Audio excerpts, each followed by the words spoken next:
When The Reckoning Part 2 dropped at midnight without warning, the internet didn't just react, it detonated.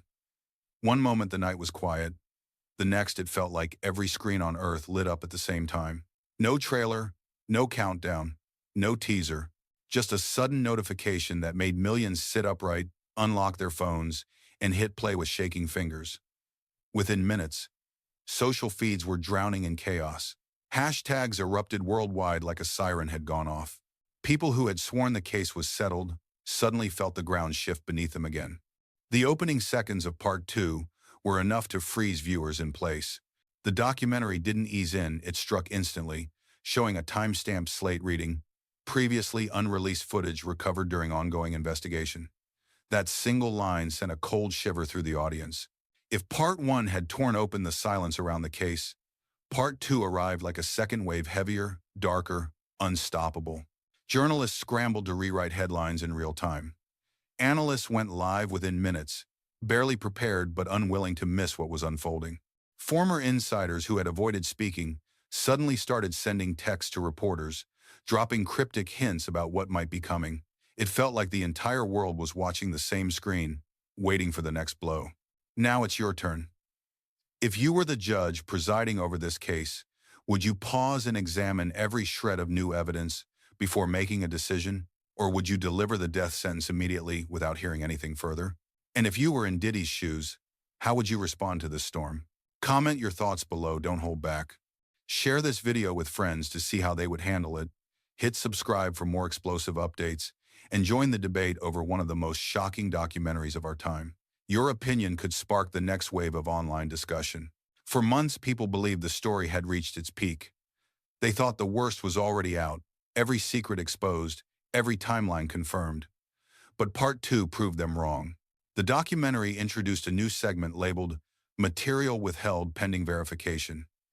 The narrator's voice dropped lower, slower, more deliberate. Viewers leaned closer as if they were being led into a room no one was supposed to enter. The first major shock wasn't the footage itself, it was the reaction from the legal world. Lawyers, prosecutors, former federal officials all posted the same thing within minutes. This changes the case. That sentence repeated across platforms like an echo bouncing off steel walls. Something big was coming, something buried deep enough that even investigators hadn't been able to surface it until now. Diddy's team was blindsided. 20 minutes after the episode dropped, they released a rushed, shaky statement, insisting the documentary was sensationalized and manipulated. But the tone gave them away. It didn't sound like confidence. It sounded like panic. It sounded like a team that had been caught unprepared, scrambling in the dark while millions watched them lose control. Meanwhile, Cassie's lawyer posted a single cryptic line: "Truth takes time, but it always arrives." That message spread faster than any official statement. People dissected it, argued over its meaning, replayed scenes from Part 1 looking for clues. Some said the new episode felt like a warning shot.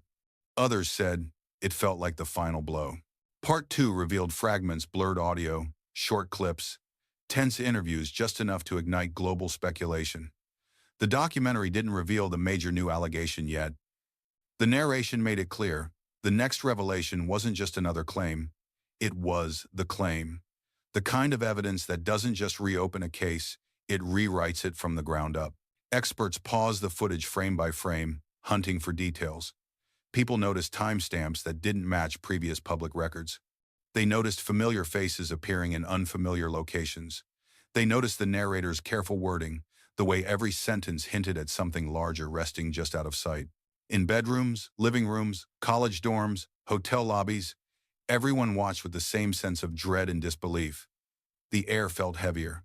The silence between scenes felt sharper. By the 15-minute mark, social media was flooded with people saying the same thing. "This is bigger than we thought. Don't reheart now, fine. Don't reheart man's self." And then came the line that set the internet on fire. "One testimony withheld for safety reasons will now be revealed." Those words alone were enough to send the entire audience into a frenzy. Who was the witness? Why had their testimony been hidden? What danger surrounded them? And why release it now? The drop of The Reckoning Part 2 sent a shockwave through every corner of the internet, but the real chaos began 12 hours later, when investigators quietly confirmed they had received new material directly connected to the claims made in the episode. No one knew where the material came from, who delivered it, or why it arrived now, only that it matched details mentioned in the documentary almost word for word. That alone pushed the case into a new, unpredictable direction. The episode didn't waste a second. It opened with a dimly lit interview room, a voice disguised, the silhouette blurred. The anonymous witness spoke slowly, nervously, repeating that they had been waiting years to expose what they saw inside Diddy's inner circle. They didn't give a date, but they described a night filled with panic, shouting, and what they called the moment everything fell apart. Their description aligned with rumors circulating online for months, but this time the atmosphere felt different, more precise, more grounded, more dangerous. What made the statement land so powerfully was the detail. The witness recalled seeing a man forced into silence after resisting something happening in the room. They claimed the man disappeared the next day. No police report, no news coverage, no acknowledgement, just gone. And when the documentary showed a blurred image of that man's face only for a second, the internet immediately began matching it with missing person cases that had never been solved. Within an hour, forums erupted. Two families came forward saying they recognized the silhouette. One said their son vanished in the early 2000s. Another said the posture and hairline matched a relative who went missing during a music event years back. None of it was confirmed, but the noise surrounding those possibilities gave the documentary a level of urgency Part 1 didn't have. Then came the segment that truly rattled viewers. A former security contractor said he had been hired temporarily for a high-profile protection detail at a secretive mansion event.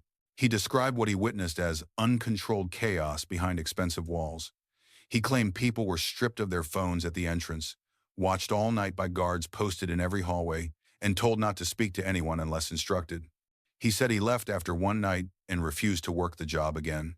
What made the revelation heavier was the footage the documentary team revealed next.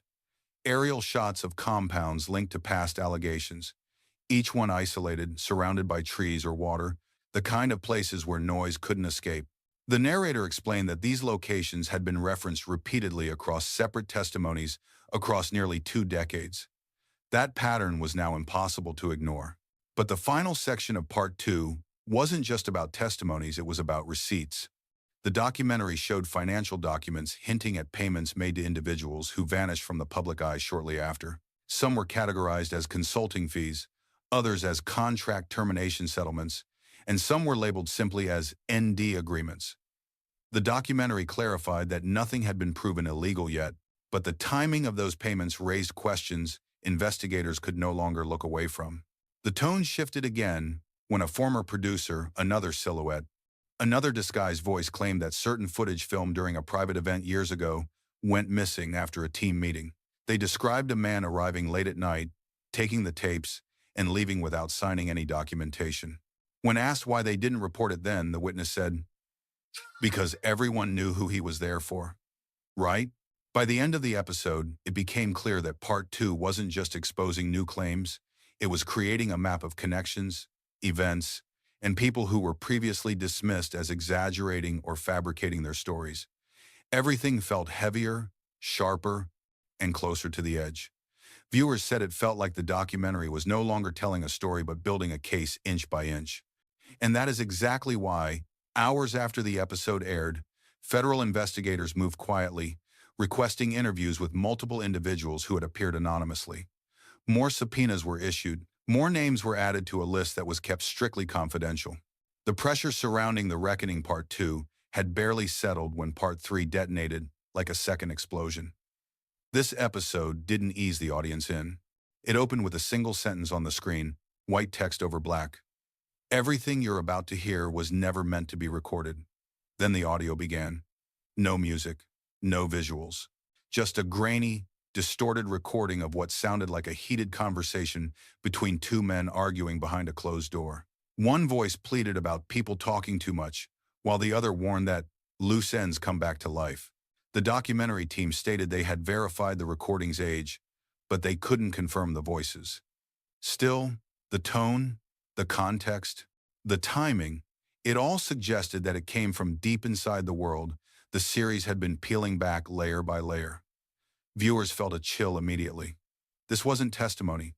This was evidence, the kind that wasn't supposed to survive. The episode then shifted to an investigator who had worked on a related case years ago.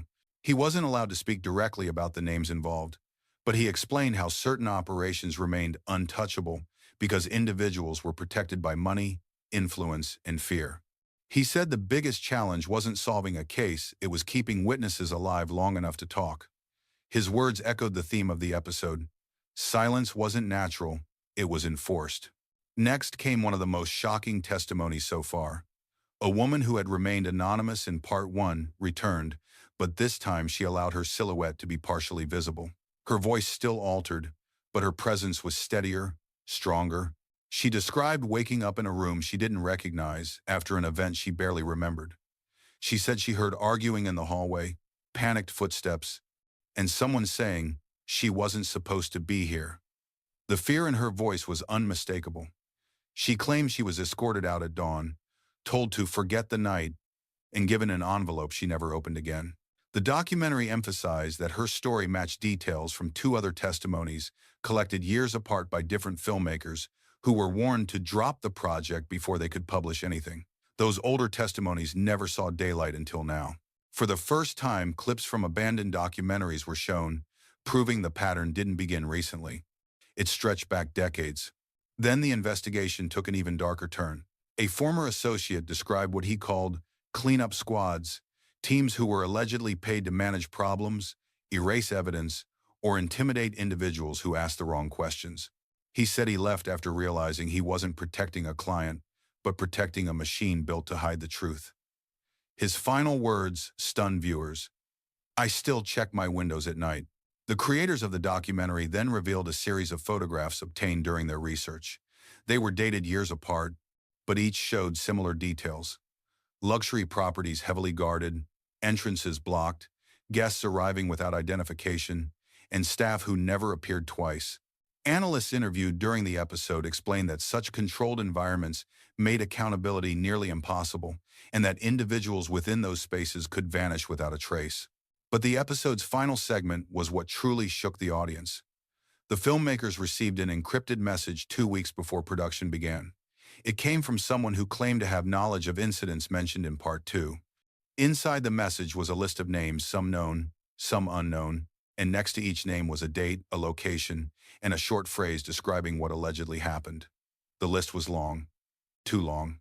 The documentary didn't show the names publicly for legal reasons, but it confirmed that investigators now had the full document. Multiple sources said the list aligned with real disappearances, sealed settlements, and sudden relocations over the span of 20 years. Officials refused to comment, but the silence practically confirmed the seriousness of what they held.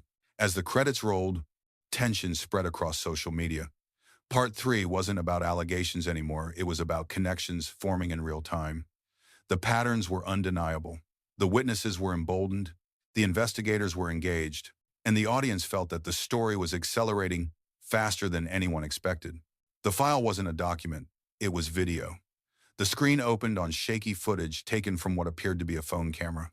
The location was unclear, but the audio captured deep bass, muffled conversations, and something like a heated argument in the distance. The documentary blurred the faces, cut the identifying moments, but left enough context to make one thing obvious. This was from inside one of the infamous mansion events that had been described repeatedly by witnesses. It was the first time viewers had ever seen even a glimpse. A former digital forensics analyst appeared next, confirming the footage's age and originality. He explained that metadata had been partially stripped but not completely erased, something an amateur might do if they were rushing or afraid. He further stated that the footage aligned with multiple testimonies describing the same layout, a long corridor, 2 guarded rooms, and a balcony overlooking a crowded, unpredictable gathering. The alignment between testimony and footage was startlingly precise. Then came the turning point of the episode. A man who had stayed silent for over 15 years finally stepped forward. His face remained hidden, but his voice wasn't disguised. He said he wasn't protecting himself anymore. He was protecting his family, and they're grown now, and they deserve the truth. He revealed he had worked indirectly with several high-profile clients, including figures connected to the events described in the documentary. His job, he said, wasn't official security but controlling movement.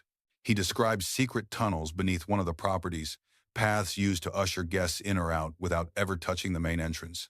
According to him, these tunnels connected to secondary exit points that blended into surrounding neighborhoods. That statement shook viewers because it aligned with rumors investigators once dismissed as urban legend. Now the legend had a voice, a witness, and corroboration from blueprints leaked years ago, but never verified until now. To support these claims, the documentary displayed architectural sketches obtained from a former contractor who said he had been told the tunnels were for emergency evacuations. But his notes in the margins told another story. Timestamps of when certain individuals entered and exited, notes about unusual night activity, and specific instructions he was told never to write down again. The episode then moved into the emotional core interviews with families who believed their missing relatives had been caught in the orbit of those powerful events. They weren't shown as evidence, but as reminders that behind all the whispers, there were real lives affected. One mother described her son's last message before he disappeared. He said he had been invited to a life-changing opportunity and would return the next day. He never did. She said detectives told her there wasn't enough to pursue. Now, watching the documentary connect hidden dots, she said she felt for the first time that her son didn't vanish. He was erased.